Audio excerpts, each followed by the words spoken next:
Munich security conference क्या है, क्यों अहम है, इस साल कौन कौन से आलमी लीडर्स इसमें शरीक हुए। ईरान पर जंग के बादल अभी भी मंडरा रहे हैं। एक चिंगारी पूरे मशरिक वुस्ता को अपनी लपेट में ले सकती है। मैं अगर ये कहूं कि वो पूरे एशिया को अपने लपेट में ले सकती है, जो हो सकता है बाद में तीसरी आलमी जंग की तरफ चली जाए, तो ये भी मुमकिन है। अमेरिका अगर अपने से भी ज्यादा किसी के साथ वफादार है तो वो इसराइल है, और उस एक इसराइल की वजह से सिर्फ मशरिक वुस्ता में नहीं, पूरी दुनिया में अमन की धज्जियां उड़ाई हैं उसने, और उसको कोई पूछने वाला नहीं। रूस, अमेरिका और यूरोप के इस लव ट्रायंगल में चीन एक अहम फरीक साबित हो सकता है। लेकिन हिंदुस्तान का क्या, जिसने यूरोप और अमेरिका के आगे घुटने टेक दिए थे। डेवोस का वर्ल्ड इकोनॉमिक फोरम हो या म्यूनिख की म्यूनिख सिक्योरिटी कॉन्फ्रेंस, दोनों में बदलती हुई दुनिया की क्या तस्वीर सामने पेश की गई।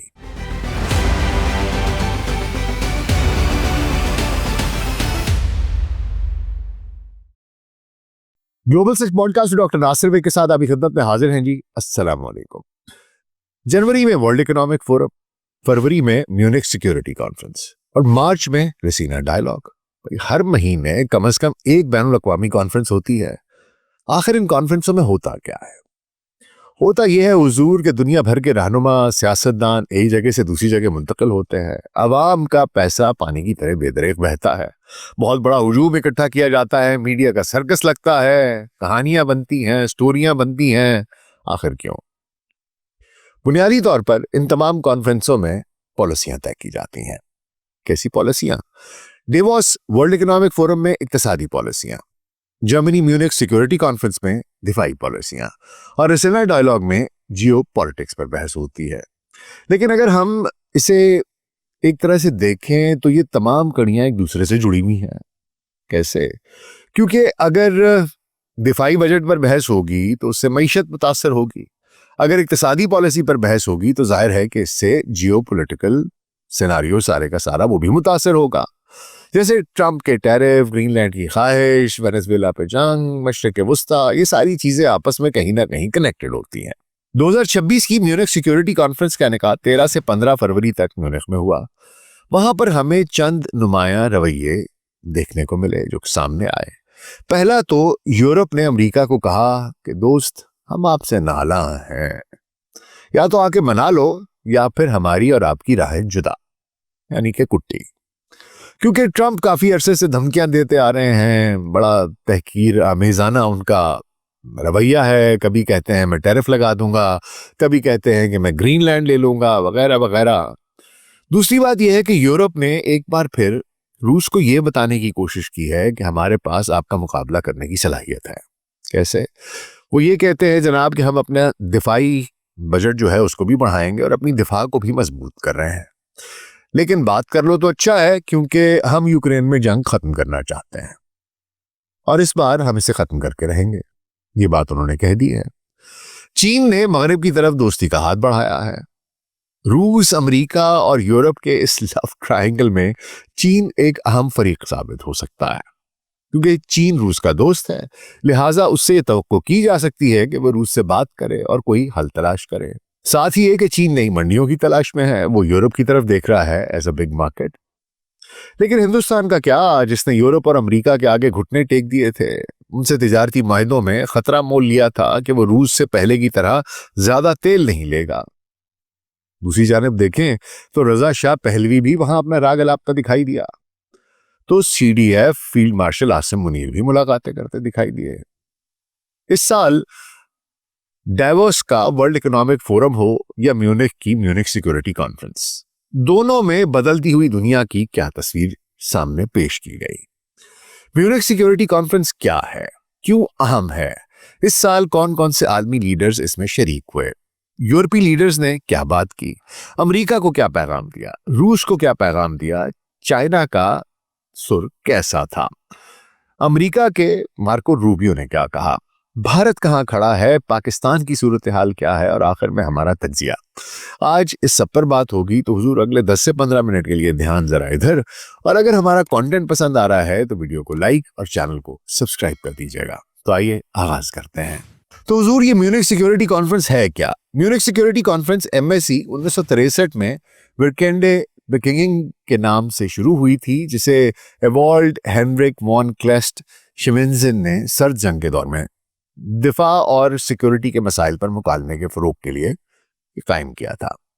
یہ سالانہ ایونٹ بن گئی. 2008 میں اس کا نام Munich conference on security policy رکھا گیا اور اب اسے MSC یعنی کہ میونک سیکیورٹی کانفرنس کے نام سے پکارا جاتا ہے. اکثر ڈیفنس کا ڈیووس بھی کہا جاتا ہے، ایسے کہ جس طرح ڈیووس میں اکنامک پالیسی ڈسکس ہوتی ہے تو یہاں پر ڈیفنس ڈسکس کیا جاتا ہے. اس کی اہمیت یہ ہے کہ یہ دنیا کا سب سے بڑا فورم ہے جہاں 450 سے زائد اعلیٰ سطح کے فیصلہ ساز، سربراہان مملکت، وزراء اور ماہرین عالمی سیکیورٹی کے جو ہیں وہ آتے ہیں اور عالمی سیکیورٹی کے مسائل پر جیسے کہ تنازعات ہیں، اتحاد ہیں اور ابھرتے خطرات ہیں ان کے اوپر بحث کرتے ہیں. یہ غیر رسمی سفارتکاری ہے، پالیسی سازی ہے اور عالمی چیلنجز کی پیشگوئی کا مرکز بھی ہے، جس کا دائرہ کار ٹرانس اٹلانٹک فوکس سے بڑھ کر کثیر القطبی دنیا تک پھیل چکا ہے. اس برس 62واں MSC تھا جو کہ 13 سے 15 فروری 2026 کو ہوٹل بائرش ہاف اور روز ووڈ میونخ میں منعقد ہوئی. تھیم انڈر ڈسٹرکشن تھا. اب آپ کہیں گے ایسا خطرناک تھیم جو کہ انڈر ڈسٹرکشن، یہ حضور دراصل 1945 کے بعد کے عالمی نظام کی تباہی کو ظاہر کرتا ہے، کیونکہ دنیا بدل رہی ہے، پرانا نظام ٹوٹ رہا ہے، نیا نظام بن رہا ہے. تو ابھی کیونکہ پرانا ٹوٹ رہا ہے تو اس کا نام انہوں نے انڈر ڈسٹرکشن رکھ دیا. تقریباً 50 سربراہان مملکت، 65 سے زائد وزرائے خارجہ اور 40 کے قریب وزرائے دفاع یہ اس میں شریک ہوئے.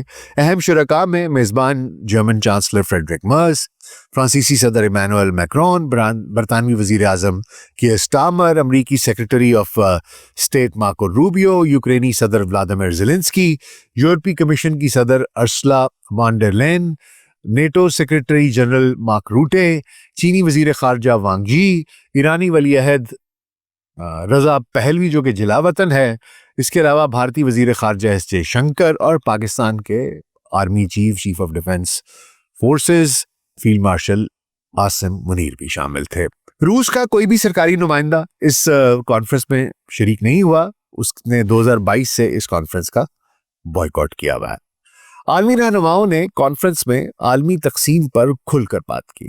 مخصوص رہنما جنہوں نے بات کی، آئیے میں آپ کو بتائی دیتا ہوں کہ کس نے کیا کیا بات کی، بس چیزہ نکات پھر آخر میں آ کر اس کا تجزیہ کر لیں گے. جرمن چانسلر فریڈرک مرز 1945 کے بعد کا نظام ختم قرار دیا. ٹرمپ کے امریکہ کے ساتھ نئے ٹرانس اٹلانٹک پارٹنرشپ کی تجویز دی، جبکہ ماگا کے جو کلچرل تقسیم ہے اس کی تنقید بھی کی، اس کو تنقید کا نشانہ بنایا. جرمنی کو یورپ کی سب سے مضبوط روایتی فوج بنانے کا عزم کیا اور 5% GDP دفاع پر خرچ کرنے کا ہدف مقرر کیا، جو کہ نیٹو کے 2% سے زیادہ ہے. روس کی یوکرین پر سنجیدہ مذاکرات کی عدم خواہش پر اس پر وہ تھوڑے سے ان میں خفگی کا بھی اظہار کیا، اس کو تنقید کا بھی نشانہ بنایا اور ماسکو کی معاشی اور فوجی کمزوری کی ضرورت بتائی اور کہا کہ حضور بات کر لو تو اچھا ہے. اس کے علاوہ امریکہ کی تبدیلیوں کے دور میں یورپ کی خود مختاری پر انہوں نے اصرار کیا. فرانسیسی صدر ایمانوئل میکرون جو ہیں انہوں نے یورپ کو دفاع، معیشت اور ٹیکنالوجی میں خود مختار جیو پولیٹیکل طاقت بننے کی اپیل کی. فرانس کے نیوکلیئر ڈیٹرنس کو یورپی سیکیورٹی میں شامل کرنے پر جرمنی اور دیگر رہنماؤں سے بات چیت کا انکشاف بھی کیا، اندیا بھی دیا. زوال کی کہانیوں کو مسترد کر کے روس کے خلاف بہادری اور ڈس انفارمیشن پر کنٹرول کی ضرورت پر زور دیا تاکہ جمہوریت کو محفوظ رکھا جا سکے. وہیں برطانوی وزیر اعظم کیئر سٹارمر وہ یورپ کو اپنے اقدار اور طرز زندگی کے دفاع کے لیے لڑنے کے لیے تیار ہونا چاہیے یہ کہتے ہیں. خاص طور پر روس کے خطرات سے وہ انہوں نے کہا جناب کہ اس سے بچ جائیے. برطانیہ یورپی یونین کے گہرے تعاون بشمول معاشی روابط کی حمایت، HMS پرنس آف ویلز کی قیادت میں ایک کیریئر اسٹرائک گروپ کو نیٹو کے ساتھ نارتھ اٹلانٹک اور ہائی نارتھ میں تعینات کرنے کا اعلان، اور ہارڈ پاور کو دور کی کرنسی قرار دیا کہ اس دور کی کرنسی جو ہے وہ ہارڈ پاور ہے، اور نیٹو سے وابستگی کی پھر سے تائید بھی کی اور تصدیق بھی گئی. وہیں امریکی secretary of state Marco Rubio کی بات کی جائے تو انہوں نے کہا جناب امریکہ یورپ کے مشترکہ ثقافتی اور روحانی رشتے ہیں، اس کی تصدیق کی. انہوں نے کہا مگر پرانی دنیا وہ ختم ہو گئی، اس کو ہم نے ختم قرار دے دیا. اور کہا ویسٹ کے زوال کی ذمہ داری جو ہے اس سے انہوں نے خود کو بری ذمہ قرار دے دیا کہ آپ لوگ جیسے بھی حال میں ہیں آپ خوش رہیے، ہم اپنے حال میں خوش ہیں۔ یورپ کو خود مضبوط ہونے کی تلقین کرتے رہے، رولز بیسڈ آرڈر کو ناکافی کہا، یوکرین جنگ کو مذاکرات سے ختم کرنے پر انہوں نے کہا ترجیح دی جائے، توجہ دی جائے اس پر، روس اور چین کے خلاف تہذیبی اتحاد پر زور دیا اور امریکہ کی نئے دور میں خوشحالی پر فوکس کیا۔ چینی وزیر خارجہ وانگ ہی کی بات کریں تو انہوں نے چین اور یورپی یونین کو شراکت دار کہا، ایک حریف نہیں بلکہ حلیف قرار دیا۔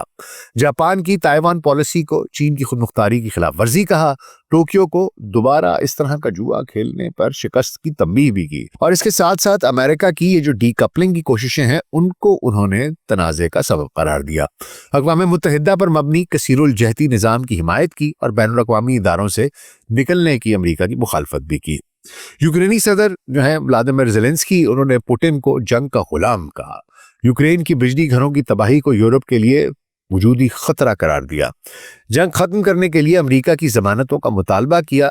ایبل کی کولیشن یعنی کولیشن آف ایبلز جو ہے اس سے یوکرین کو روس سے زیادہ طاقت اور مضبوط بنانے کی تجویز پیش کی اور اتحاد کو بہترین دفاع قرار دیا۔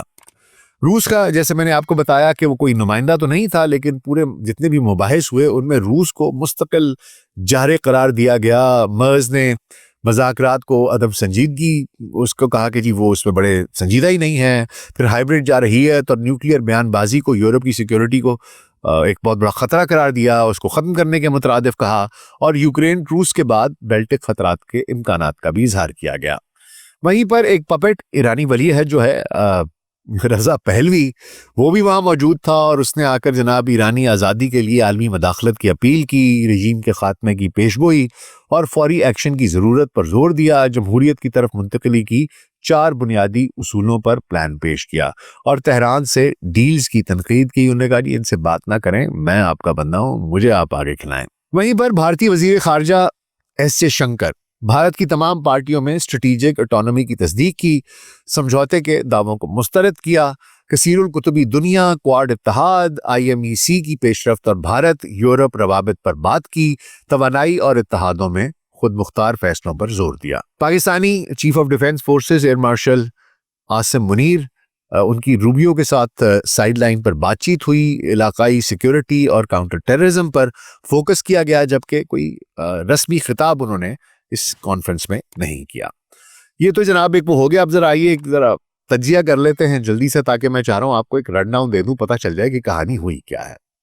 دیکھیں 2006 جو MSC ہے اس نے دنیا کی تبدیلی کو واضح کر دیا ہے، جو ٹرمپ کی دوسری مدت میں امریکہ فرسٹ اور جو ان کی ایک اپنے اوپر انہوں نے فوکس کیا ہوا ہے سیلف سینٹرڈ پالیسیز ہیں، ان سے مزید تیز ہو گیا ہے۔ اس میں ٹیرف جنگوں کا اضافہ ہے، یورپ سے فاصلہ ہے، نیٹو پر دباؤ ہے، اتحادیوں کی دوبارہ ترتیب، یہ سب کچھ شامل ہے جو رولز بیسڈ آرڈر کے خاتمے اور نئے کثیر القطبی دور کی نشاندہی کرتا ہے۔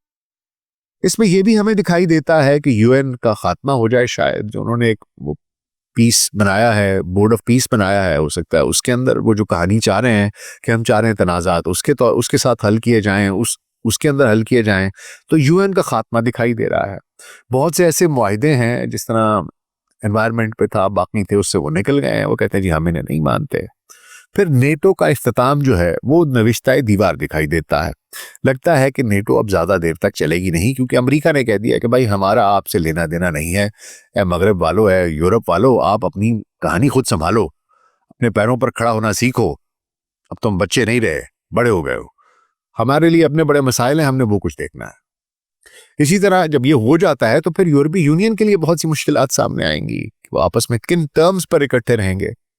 پہلے تو یہ تھا کہ اب ڈیفنس کا مسئلہ نہیں ہے، امریکہ کرے گا، باقی معاملات کی گفتگو کرتے تھے، لیکن اب نئی شراکت داریاں بنیں گی، اس کے کچھ نئے اصول ہوں گے، نئے قوانین ہوں گے، نئے ضوابط ہوں گے، ہر کوئی اپنے شرائط رکھے گا۔ اسی طرح چین کا برکس اور کثیر القطبی دنیا، یہ ساری جو کہانی ہے یہ بھی نوشتہ دیوار ہے، سب کو دکھائی دے رہا ہے کہ وہ اس طرف کو کام کر رہا ہے، لیکن اس سب کا مرکز کہیں نہ کہیں امریکہ ہے، کیونکہ یہ ساری کی ساری کہانی شروع اسی کی دی ہے۔ ٹیرف جنگوں کا اضافہ امریکہ کی طرف سے کیا گیا، چین کے اوپر ٹیرف لگایا 2025 میں، پہلے 145% کر دیا، پھر 125% کیا، پھر आगे चल के 2026 में 20 से 30% पर फ्रेमवर्क का मुआहदा हो रहा है, मगर अमरीकी आमदनी को पहले ही 2028 तक $300 अरब का इसकी वजह से नुकसान हो चुका होगा। इसके अलावा इत्तेहादियों पर भी 10 से 25% टैरिफ लगा दिया, यूरोप पे, कनाडा पे। ग्रीनलैंड और तिजारती अदम तवाजुन का रोना अलहदा रोते रहे, यूरोप को बार बार कमजोर कहा, बोझ कहा। 2025 में नेशनल सिक्योरिटी स्ट्रेटजी में मगरबी निस्फ कुर्रा जो है, जो उनका वेस्टर्न हेमिस्फीयर है, उसको उन्होंने कहा जी हम तरजीह देते हैं और यही हमारा फोकस है। और 66 आलमी इदारों से निकलना ये कसीरुल जहती एतमाद की कमजोरी का बायस बना। एक फासला है जो हमें अमेरिका और यूरोप के दरमियान, एक खलीज जो वहां पर पैदा होती दिखाई देती है। 2026 की जो डिफेंस स्ट्रेटजी है वो यूरोप को सानवी अहमियत देती है। नेटो में 5% जीडीपी खर्च का मुतालबा किया गया है। फौज की जुज़वी एडजस्टमेंट है, 80,000 फौजी लेकिन बरकरार है। ग्रीनलैंड बहरान में ताकत और टैरिफ की धमकियों से नेटो को तोड़ने के करीब तक कहानी ले गए और उसके बाद बेसिस का मुआहदा किया, उससे हल तो हो गया मामला। लेकिन यूरोप जो है उसको ये समझ में आ गया है कि जनाब ये जो खुद मुख्तारी है ना हमारी अपनी, हमें इसकी तरफ काम करना पड़ेगा, जिसका कि उन्होंने बरमला इजहार डेवोस में भी किया और कहा कि जनाब ये ठीक नहीं है। मैक्रोन ने, मैंने आपको बताया कि उसने न्यूक्लियर शेयरिंग का एक फॉर्मूला पेश किया है अभी, और 100,000 फोर्सेस का भी उसने बात की है। यूरोप अमेरिका को अफसोस की बात यह है कि अब अपना हलीफ नहीं अपना हरीफ समझने लगा है। वहीं दूसरी तरफ देखें तो कनाडा भी अमेरिका से दूर होता दिखाई देता है। टैरिफ और इल्हाक की धमकियों से अमेरिका को सबसे बड़ा खतरा समझ रहा है। खरीदारी यूरोप की तरफ, फिनलैंड के साथ आर्कटिक मुआहदा, स्टामर और कार्नी की जनवरी 2026 में चीन विजिट जो उन्होंने किया, उससे वीजा फ्री ईवीज हैं, विस्की है, कैनोला है, इन पर टैरिफ की कमी की गई है। क्लीन टेक डील्स हो रही हैं और अमेरिका की फिर उसके बाद रद्द अमल आया कि जी मैं 100% टैरिफ लगा दूंगा। लेकिन कहानी, I think the ship has already sailed. जब आपने उनको धुतकार दिया तो अब वो चीन की तरफ देखना शुरू हो गए हैं। मशरिक़ वुस्ता की बात करूं हुजूर तो वो बदस्तूर खतरे की घंटी है, बजती जा रही है, बजती जा रही है। गजा में एक मसनूई जंगबंदी है, जब जी चाहता है तो वो जंगबंदी को कहते हैं कि जी इसको हम बंद कर रहे हैं, जंग शुरू कर देते हैं। निहत्ते गरीब सिविलियंस को उनको शहीद करते हैं और फिर जंगबंदी दोबारा इम्पोज कर देते हैं। तो ये एक ड्रामा है जानबूझकर, क्योंकि एक रद्द अमल आ रहा था बहुत ज्यादा दुनिया में, इसलिए ये ड्रामा, ये सारे का सारा एक ड्रामा बनाया गया और वो कहानी अभी भी चल रही है। फिर ईरान पर जंग के बादल अभी भी मंडला रहे हैं, मैं आपको अभी भी बता रहा हूं, वहां पर कहानी सेटल नहीं हुई है और एक चिंगारी पूरे मशरिक़ वुस्ता को अपनी लपेट में ले सकती है। बल्कि मैं अगर ये कहूं कि वो पूरे एशिया को अपने लपेट में ले सकती है, जो हो सकता है बाद में किसी और तरफ को निकल जाए, तो तीसरी आलमी जंग की तरफ चली जाए, तो ये भी मुमकिन है। वो भी अभी तक खतरा वैसे का वैसा है। अमेरिका अगर अपने से भी ज्यादा किसी के साथ वफादार है तो वो इसराइल है। अगर अमेरिका की बात करूं तो जनाब सदर ट्रंप और उनकी पूरी एडमिनिस्ट्रेशन जो है वो ऐसे लगता है कि वो अमेरिका से भी ज्यादा अगर किसी के वफादार हैं तो वो इसराइल है। उसको वो कुछ कहना नहीं चाहते और उस एक इसराइल की वजह से सिर्फ मशरिक़ वुस्ता में नहीं, पूरी दुनिया में अमन की धज्जियां उड़ाई हैं उसने, और उसको कोई पूछने वाला नहीं है। बदमाश बना हुआ है सिर्फ इसलिए कि अमेरिका की सरपरस्ती है, और अमेरिका में कोई भी अमेरिका का सोचे ना सोचे इसराइल का जरूर सोचता है। अब ये सारी कहानी है। इसके अलावा चीन की बात करूं तो वेनेजुएला पे, ग्रीनलैंड पे, मशरिक़ वुस्ता पे, ईरान पर वो बस गली बाती वाली बात है, बयान दे दिया, कुछ बात कर दी, और अगर कहीं पसे पुश्त कोई बात किसी को हेल्प कर दिया तो कर दिया। बराह रास्त उसने कभी भी किसी जंग में खुद फरीक बनने की कोशिश नहीं की। लेकिन वो ताइवान पर समझौता नहीं करेगा। अगर अमेरिका ने जापान के साथ मिलकर कोई भी किसी किस्म का कोई मामला किया तो उसके नताइज संगीन हो सकते हैं।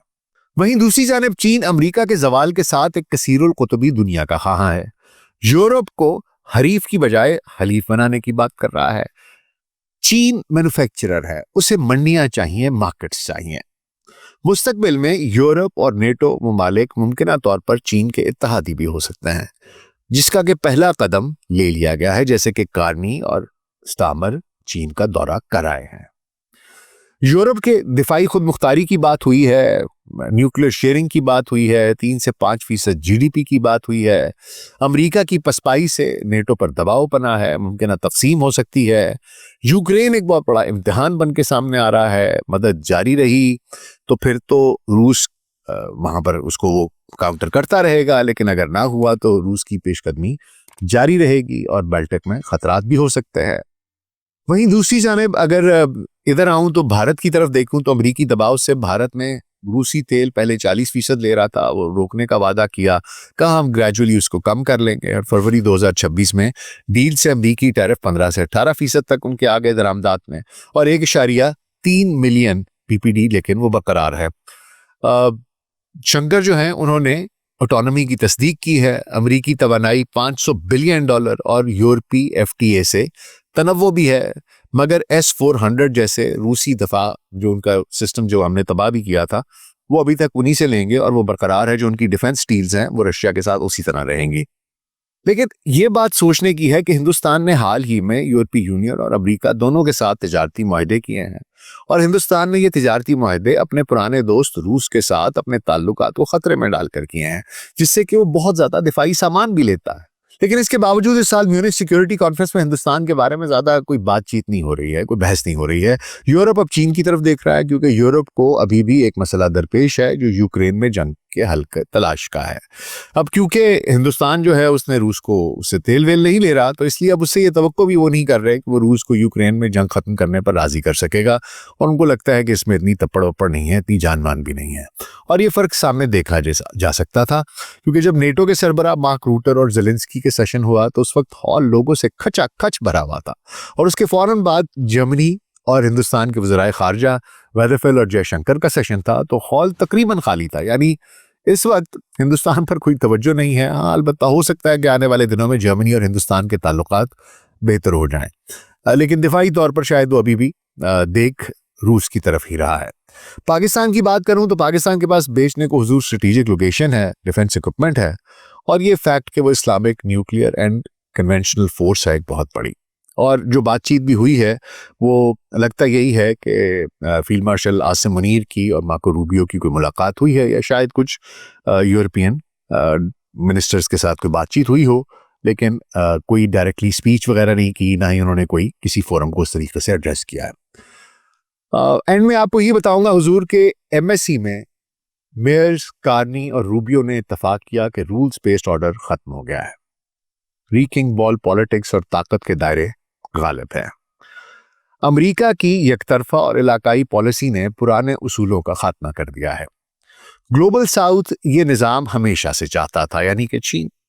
अब जो दरमियानी ताकतें हैं जिनमें भारत, कनाडा, बरतानिया है, चीन या यूरोप के साथ आर्जी मुआहदे कर रही हैं, यानी कि कुछ नए सेंटर्स बनते दिखाई देंगे। मेरा तजिए के मुताबिक 2026 जो MSC है ये नाकाबिले वापसी तब्दीलियों के सफ़र का आगाज़ है, इर्रिवर्सिबल चेंजेस का आगाज़ हो जाएगा। 2030 तक एक टुकड़ों में तकसीम निज़ाम होगा। अमेरिका का निस्फ़ कुर्रा जो वेस्टर्न हेमिस्फीयर है उस पर गलबा होगा। चीन मरकज़ी एशिया बफर्स के साथ, खुद मुख्तार यूरोप होगा जो कि तनाज़ात को जन्म देगा, इसमें भी कुछ पॉकेट्स होंगी। यूक्रेन 2028 तक अगर मामलात इसमें ना सेल हुए तो बहुत इसमें मसाइल हो सकते हैं, हाइब्रिड ख़तरात बढ़ सकते हैं। नए इत्तेहाद जो है उसमें कनाडा, बरतानिया, चाइना, इसमें जो टेक और फाइनेंसिंग है इसमें बढ़ेंगे। हो सकता है भारत भी बीच में अपना हिस्सा लेने की कोशिश करे। भारत ने क्योंकि पहले भी बहुत सी ट्रेड में मराहत दी हैं कि ताकि वो रेलेवेंट रहे, और वो कोशिश कर रहा है कि किसी न किसी तरीके से, क्योंकि वो अपनी मार्केट किसी को कैप्चर नहीं करने देते थे, बहुत हाई टैरिफ्स लगाते थे, तो उन्हें अब टैरिफ्स कम किए हैं, अमेरिका को अलाउ किया है, यूरोप को अलाउ किया है, अपनी मार्केट उन लोगों के लिए खोली है। तो ये मराहत दी हैं ताकि वो रेलेवेंट रहने की कोशिश कर रहे हैं मोदी साहब। मशरिक़ वस्ता जो है वो एक टिकिंग टाइम बॉम्ब है जिसके बारे में कोई बात नहीं कर रहा, और मुझे ये लगता है कि आने वाले वक्त में मशरिक़ वस्ता जो है अगर उसके इशू को हल ना किया गया तो एनीथिंग कैन गो रॉन्ग। ना सिर्फ ये कि मशरिक़ वस्ता में जंग हो सकती है बल्कि थर्ड वर्ल्ड वॉर भी हो सकती है। तो ये सारी की सारी जनाब सारी कहानी है जिसके ऊपर बातचीत हुई है। तो मैंने सोचा कि एक अपडेट आप लोगों को दे दूं ताकि आपके इल्म में हो कि क्या चीज़ है जो म्यूनिख सिक्योरिटी कॉन्फ्रेंस है, और इसमें क्या क्या बातचीत हुई, कौन कौन लोग थे, और आगे फ्यूचर कैसा दिखाई दे रहा है। उम्मीद है आपको प्रोग्राम पसंद आया होगा। अपना बहुत ख्याल रखिएगा। शुक्रिया।